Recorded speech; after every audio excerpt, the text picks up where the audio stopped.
Caroline Loyer, on est à un jour maintenant avant la rencontre entre Donald Trump et Vladimir Poutine en Alaska. Plusieurs analystes s'inquiètent de l'absence des spécialistes de ce dossier dans la salle. Absolument. Trump et Poutine seuls dans une même pièce ou la recette d'un désastre annoncé. C'est ce que titre le Guardian.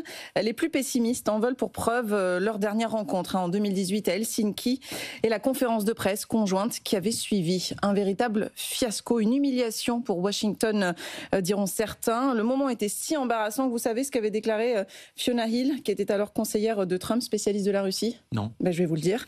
Elle avait dit qu'elle avait envisagé de simuler une crise cardiaque ou de déclencher l'alarme incendie pour mettre fin à ce supplice. Le Financial Times souligne que demain en Alaska, il est peu probable que des experts du dossier soient présents dans la salle. Jusqu'ici, les négociations avec Moscou ont été menées par le promoteur immobilier Steve Witkoff, qui est un néophyte en matière de politique étrangère.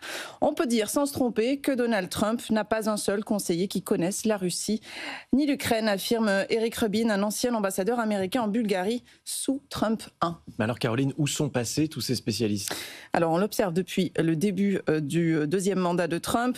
Le président américain privilégie la loyauté à l'expérience lorsqu'il s'agit de choisir ses collaborateurs les plus proches. À cela s'ajoute une campagne agressive visant à réduire les effectifs dans la fonction publique. Plus de 1300 fonctionnaires ont été licenciés du département d'État le mois dernier et parmi eux figuraient nombre d'experts de la Russie et de l'Ukraine. Le corps diplomatique américain a également perdu une partie importante de ses effectifs depuis janvier à cause de coupes budgétaires, de départs à la retraite non remplacés et de démissions. Les postes clés de l'administration en charge des relations avec la Russie et l'Ukraine restent vacants. Trump n'a ni ambassadeur à Moscou ni à Kiev. Pourtant, on aurait plutôt tendance à se dire que quand on rencontre le président russe, il vaut mieux être bien préparé et bien entouré. A priori, oui. Poutine est un adversaire redoutable. Lui qui dirige la Russie depuis un quart de siècle est connu pour sa maîtrise des dossiers jusque dans les moindres détails. Il est aussi très habile lorsqu'il s'agit de déstabiliser ses interlocuteurs, de les prendre au dépourvu. C'est ce que souligne un membre du Conseil national de sécurité sous Joe Biden. C'est ce conseil d'ailleurs qui normalement briefe le président américain avant une rencontre d'une telle importance.